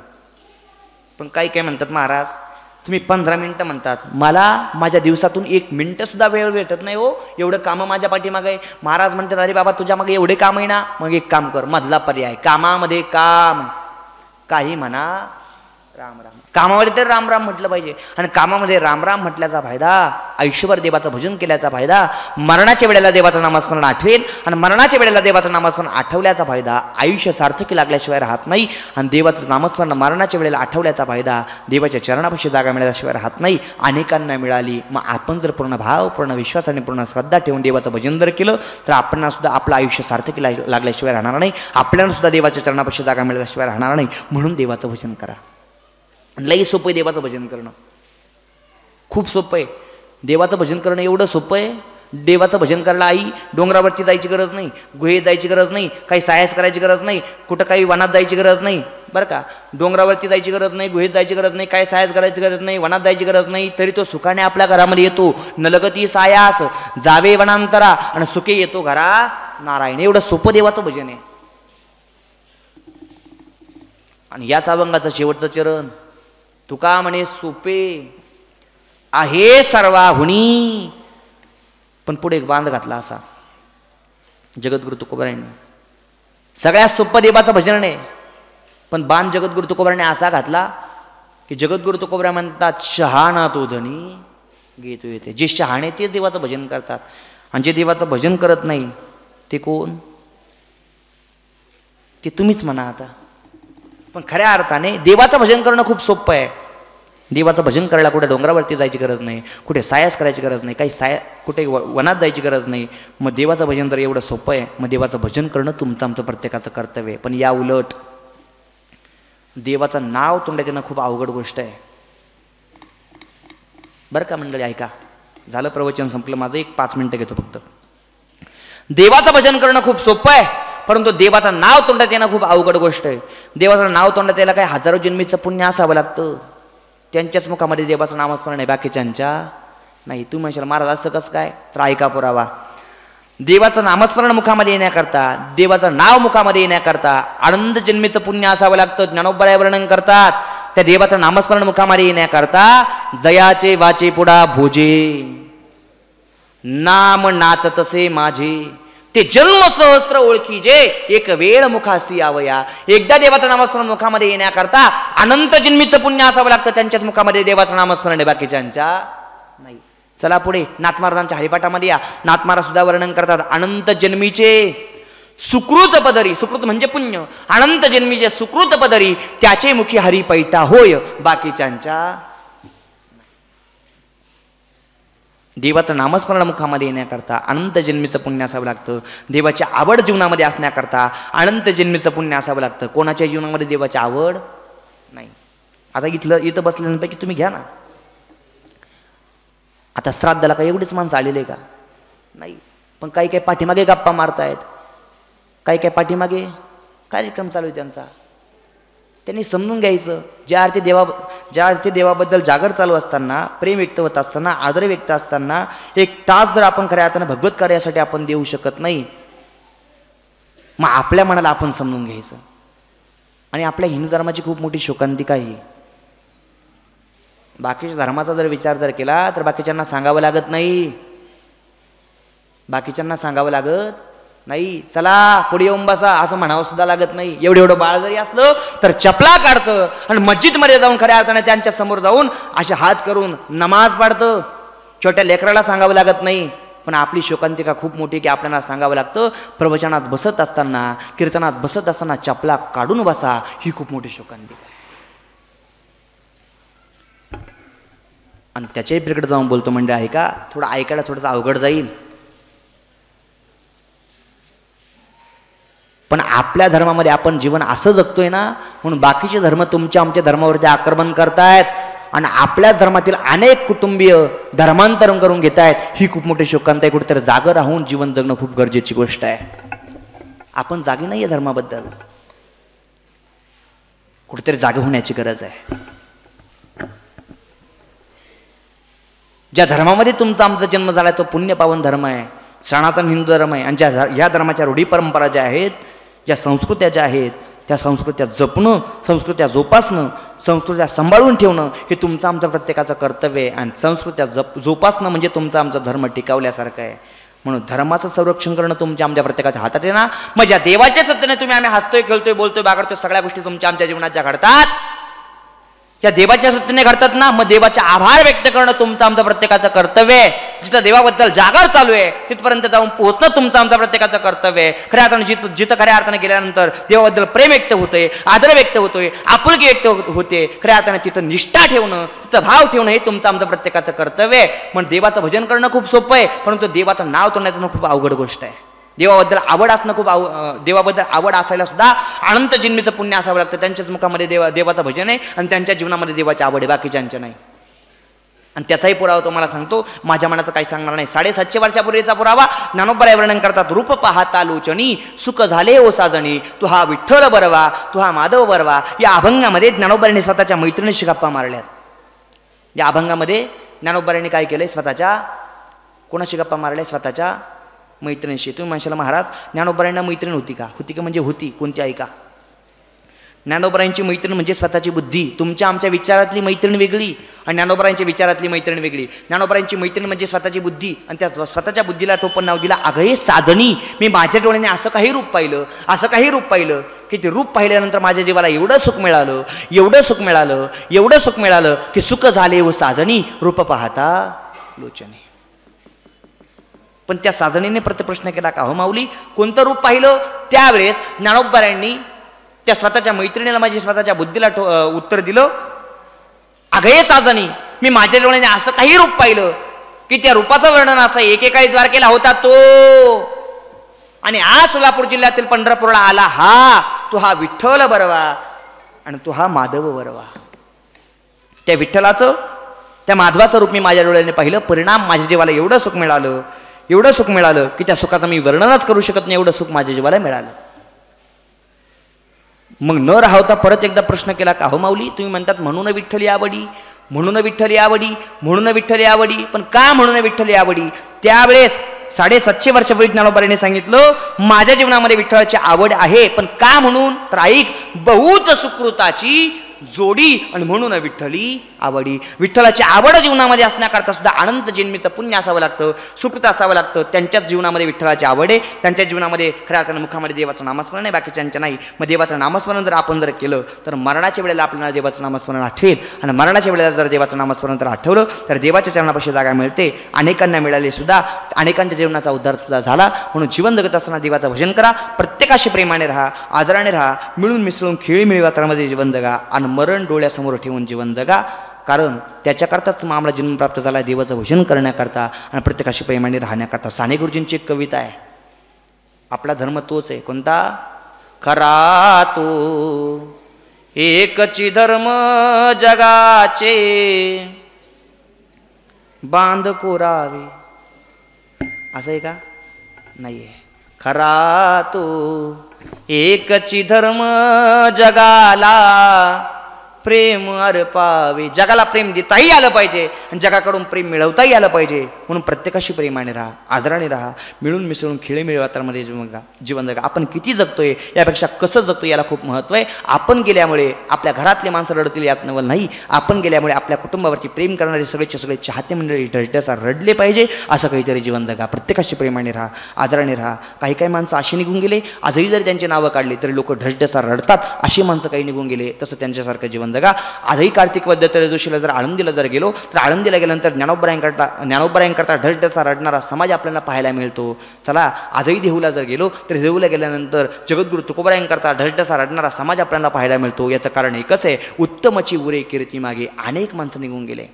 आता परवा बाबा महाराज सातारकर गेले, आजही लोक त्यांच्यासाठी रडतात. लता मंगेशकर वारल्या, आजही लोक त्यांच्यासाठी रडतात. सुषमा स्वराज वारल्या, आजही लोक त्यांच्यासाठी रडतात. अटल बिहारी वाजपेयी गेले, आजही लोक त्यांच्यासाठी रडतात. चला पुढे, हिंदू हृदय सम्राट बाळासाहेब ठाकरे वारले, आजही लोक त्यांच्यासाठी रडतात. गोपीनाथरावजी मुंडे साहेब वारले, आजही लोक त्यांच्यासाठी रडतात. चला पुढे, अनेक माणसं सांगता येतील आपल्याला. प्रमोद महाजन वारले त्या वक्त्यासारखा वक्ता परत होणेच नाही बा. वक्ता जसं सहस्रेषु 10,000 एखादा वक्ता असावा, असा वक्ता म्हणजे प्रमोद महाजन. प्रमोद महाजन वारले, आजही लोक रडतात त्यांच्यासाठी.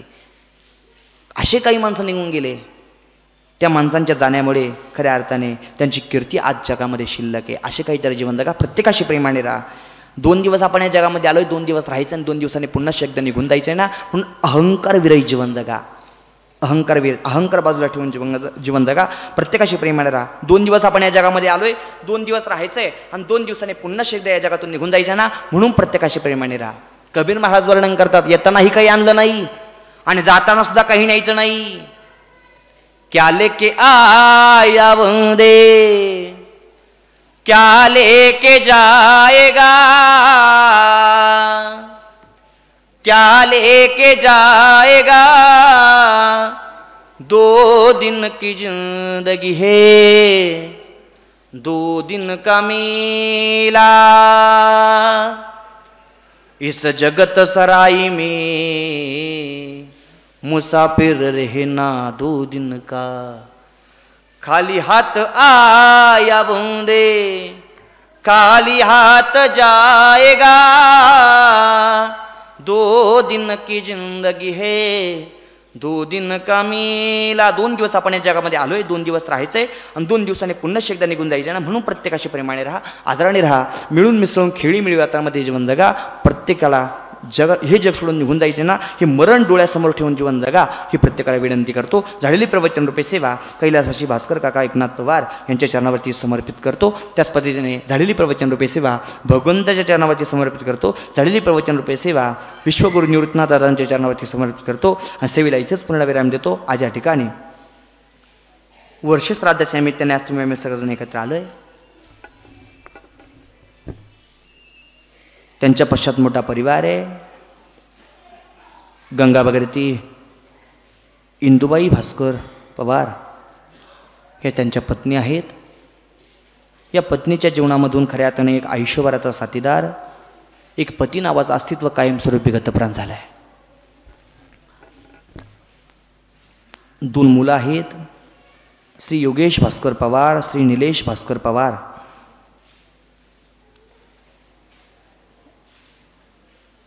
भाऊ आहेत श्री जयराम एकनाथ पवार. बहीण आहे गंगा भगीरथी कमळाबाई सीताराम खालकर. त्याच पद्धतीने पुतण्या आहे श्री शांताराम चंद्रभान पवार आणि मुली आहेत सौभाग्यवती सुनीता अरुण संदान, सौभाग्यवती अनिता शिवाजी पाटोळे, सौभाग्यवती आशा गणेश वडजे. 2 सुना आहेत. त्या सुनांवरती सुद्धा मुलीसारखं प्रेम करणारे एक शास्त्रा नावाचं अस्तित्व या कुटुंबामधून कायमस्वरूपी गतप्राण झालं आहे. सौभाग्यवती ज्योती योगेश पवार, सौभाग्यवती माधुरी निलेश पवार या 2 सुना आहेत. नातू नातवंड समस्त मोठा परिवार आणि या संपूर्ण परिवाराला अनाथ करून इहलोकीची यात्रा संपूर्ण परलोकी ते निघून गेलेत. आज त्यांची श्राद्धविधी होती आणि त्यानिमित्तानं आजचं प्रवचन होतं. दुःखाचा डोंगर या कुटुंबावरती कोसळला आहे. सुखसमाधानात जीवन चाललं होतं, आनंदामध्ये जीवन चाललं होतं, पण काळाला पाहलं नाही. काळाने झडप घातली आणि या कुटुंबामधून एक बाप नावाचं अस्तित्व, पत्नीच्या जीवनातून एक आधार नावाचं पती नावाचं अस्तित्व कायमस्वरूपी गतप्राण झालं. सुनांच्या जीवनातून एक शास्त्र नावाचं अस्तित्व गतप्राण झालं. मुलींच्या जीवनातून एक बाप नावाचं अस्तित्व संपलं आहे. या काकांना मी माझ्या वतीने, आमच्या भेंडाळी औरंगपूर गावच्या वतीने, भजनी मंडळाच्या वतीने, त्याच पद्धतीने नाशिक जिल्ह्यामध्ये जेवढे काही कीर्तनकार महाराज मंडळी आहेत त्यांच्या सगळ्यांच्या वतीने भावपूर्ण आदरांजली, श्रद्धांजली आणि पुष्पांजली व्यक्त करतो. पुष्पांजली, श्रद्धांजली, भावपुष्पांजली अर्पण करतो आणि या प्रवचनाला पूर्णविराम देतो. या कार्यक्रमासाठी उपस्थित राजकीय, शैक्षणिक आणि धार्मिक क्षेत्रातील अनेक मंडळी इथं उपस्थित आहेत. प्रत्येकाचे नाव मला परिचित नाहीत, पण ग्रामस्थ मंडळ आहेत, भजनी मंडळातील काही माणसं आहेत, आदरणीय उकाडे काका आहेत, दोन्ही बाजूला खऱ्या अर्थाने कार्यक्रमामध्ये चोपदाराचं काम करणारे आदरणीय दोन्ही चोपदार आहेत, तुम्हालाही वंदन करतो. ज्येष्ठ श्रेष्ठ सगळी मंडळी आहेत, ग्रामस्थ मंडळी आहेत, सगळेच माझ्या जीवाचे आदरणीय, माझ्यावरती नितांत प्रेम करणारे, शैक्षणिक क्षेत्रामध्ये ज्यांचं मोठं नाव आहे, आदरणीय वंदनीय खैरनार सर उपस्थित आहेत, सरांनाही वंदन करतो. भेंडाळीकर ग्रामस्थ मंडळी इथं उपस्थित आहेत, तुम्हालाही वंदन. सगळेच माझ्या जीवाचे सगळ्यांच्या चरणावरती नतमस्तक होऊन त्याच पद्धतीने संपूर्ण कार्यक्रमाचं चित्रीकरण ज्यांनी केलं आहे, या पवार कुटुंबावरती खऱ्या अर्थाने एक प्रेम असणारं व्यक्तिमत्व आदरणीय योगेश भाऊ आणि त्यांचं सगळं कुटुंब, या कुटुंबाची स्नेहसंबंध असणारं एक व्यक्तिमत्व आदरणीय वंदनीय बापूभाऊ मत्सागर. आणि त्याच पद्धतीने एक त्यांच्या खांद्याला खांदा लावून काम करणाऱ्या आमच्या ताई आदरणीय मत्सागर ताई, त्यासुद्धा उपस्थित आहेत. त्यांना दोघांनाही धन्यवाद देतो. सगळेच माझ्या जीवाचे पाठीमागे उभे असणारे सगळे जीवाची मंडळी, सगळ्यांच्याही चरणावरती नतमस्तक होऊन सगळे इथंच पूर्णविराम देतो. शेवटचा निरोप ज्ञानोबरायांच्या पसायदानाने आपल्याला या काकांना द्यायचा आहे. तत्पूर्वी आदरणीय खैरनार सर श्रद्धांजलीपर बोलतील आणि यानंतरही कोणाला जर बोलायचं असेल तर त्यांनी श्रद्धांजली अर्पण करण्याकरता पुढे यायचं आहे. आणि यानंतर शोकाकुल पवार पाटील परिवार, समस्त आप्तेष्ट नातेवाईक आणि ग्रामस्थ मित्रमंडळी, आपल्या रामनगर गावचे ज्येष्ठ नागरिक, कैलासवासीय भास्कर काका पवार यांचं आज प्रथम पुण्यस्मरण. पवार परिवारामध्ये भास्कर काकांचं जाणं खरं तर या परिवाराला अतिशय मोठं असं दुःख आहे. आमचे मित्र दर्शन फोटो स्टुडिओचे संचालक आणि अगदी बालपणापासून आम्ही सोबत वावरलो असं योगेश भाऊ पवार, त्याचबरोबर या फोटोग्राफीच्या व्यवसायामध्ये त्यांच्या खांद्याला खांदा लावून त्यांना साथ देणारे त्यांचे बंधू निलेश पवार, त्याचबरोबर या काकांच्या तिन्ही मुली सुनीताताई असेल, अनिताताई असेल, आशाताई आहेत, ही सर्वच, त्याचबरोबर या काकांची भावंडे, त्यांची पुतणे, त्यांच्या सुना, नातू नात, सर्वच, या सर्वांनाच हे अतिशय असं मोठं दुःख होतं. भास्कर काका म्हणजे अतिशय खडतर परिस्थितीमधनं, गरिबीच्या हालाकीच्या परिस्थितीमधनं आपल्या कुटुंबाला, आपल्या कुटुंबासाठी अहोरात्र झटणं आणि हालाकीच्या परिस्थितीमधनं योगेश आणि निलेश या दोन सुपुत्रांच्या माध्यमातनं अतिशय छान अशी त्यांची प्रगती झाली. आणि ती प्रगती झाल्यानंतर बसून खाण्याचे दिवस, सुखाचे दिवस, आणि आपल्याला वाटतं की आता गरिबीचा काळ संपला, कुठेतरी माणसाला दोन सुखाचे चांगले घास मिळतील. आणि अशाच परिस्थितीमध्ये भास्कर काकांचं जाणं खरं तर या सगळ्यांच्या मनाला हळहळ आणि चटका लावणारं होतं. छोटा मुलगा निलेश हा धुळ्याला असताना अचानकपणे भास्कर काका त्या ठिकाणी गेले आणि अगदी फिरते असताना, व्यवस्थित चांगलं सगळं काही असताना अचानकपणे त्यांना त्रास झाला. त्यामध्ये दोघांनी, नातेवाईकांनी, सर्वांनी सर्वतोपरी प्रयत्नही केला, परंतु कदाचित त्यांची साथ तितकीच असावी. आयुष्यामध्ये प्रत्येक व्यक्तीला जसं जन्म आहे तसा मृत्यू असतोच, तो अटळ आहे. आणि असं अचानकपणे भास्कर काका सर्वांमधून निघून गेले. मी या ठिकाणी ह्या परिवाराच्या अत्यंत जवळचा आहेत. आम्ही सर्वांनी ती परिस्थिती डोळ्यांनी बघितली. आज सगळं व्यवस्थित आहे म्हणून माणसाला नेहमी असं वाटतं की बाप जर असेल, म्हणजे बाप असा साधा व्यक्ती नाही. जोपर्यंत बाप जिवंत असतो माणूस खंबीरपणे उभा असतो, कारण त्याच्या पाठीवर शाबासकीची थाप देणारा अगदी देव माणूस तो म्हणजे बाप असतो. आणि बाप असताना बऱ्याच लोकांना बापाचं महत्त्व कळत नाही, परंतु बाप गेल्यानंतर मग माणसाला कळतं. परंतु या परिवाराने या बाप माणसाला अतिशय चांगलं जपलं, अतिशय चांगली सेवा केली. मी या परिवाराला चांगला ओळखतो, त्यामुळे मी ह्या परिवाराच्या बाबत जे काही सांगितलं ते अत्यंत खरं आहेत. गरिबीच्या परिस्थितीतनं चांगली परिस्थिती कशी सुधारते, कशी सुधारली, सर्व गोष्टी मी माझ्या डोळ्यांनी पाहिल्या. आज काका नाही आहे, परंतु त्यांच्या आठवणी, त्यांचा स्नेह, त्यांचं जे कार्य असेल त्या रूपाने ते सर्वांच्याच हृदयामध्ये कायम राहतील. मी या ठिकाणी आमच्या खैरनार परिवाराच्या वतीने, उपस्थित सर्व ग्रामस्थांच्या वतीने, आमच्या ग्रामपंचायत रामनगर बिरवडी सर्व पदाधिकाऱ्यांच्या वतीने भास्कर काकांच्या चरणी या ठिकाणी भावपूर्ण अशी श्रद्धांजली अर्पण करतो.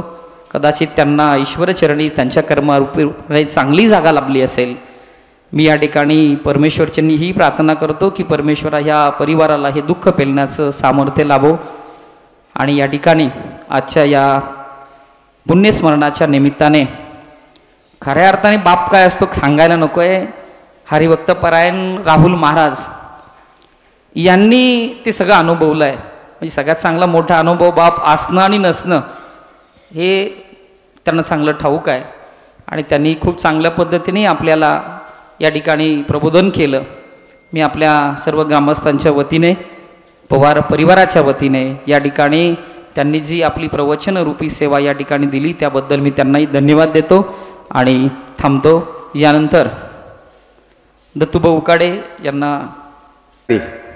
आत्ताच आपल्याला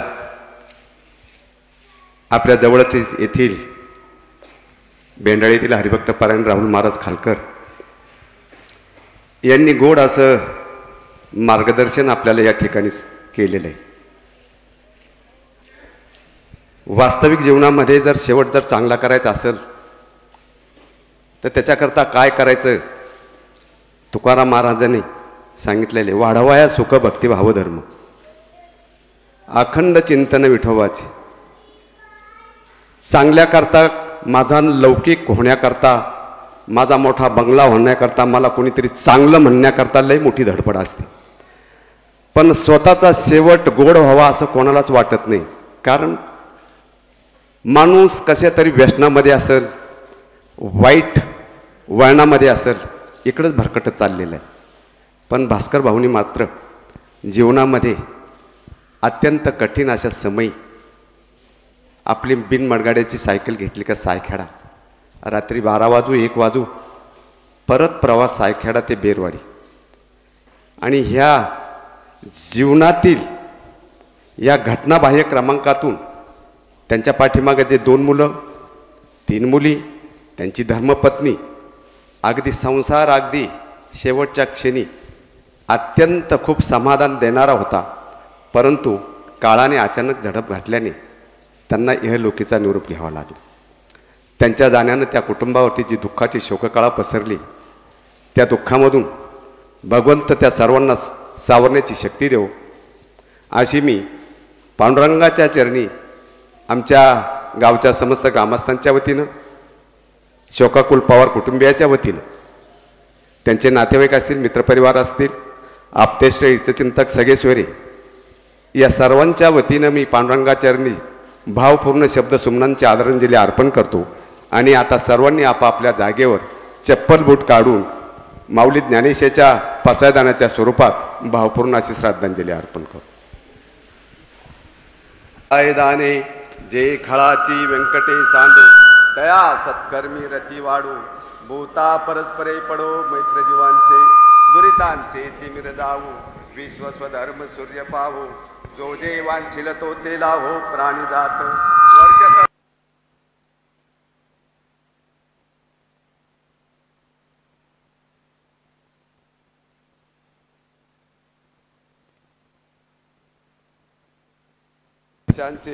चंद्रबे जे आलांछन, मार्तंड जे तापैन, ते सर्वाई सदा सज्जन स्वैरे होतू, किंबहुना सर्व सुखी पूर्ण होनी तिही लोकी, बजिजोग अधिपुरखी अखंडित आणि ग्रंथोपजीवी, विशेष लोकीये दृष्टाद्रष्ट विजयी हो विजय. एथ मने श्री विश्वेश्वरा हो, हा होईल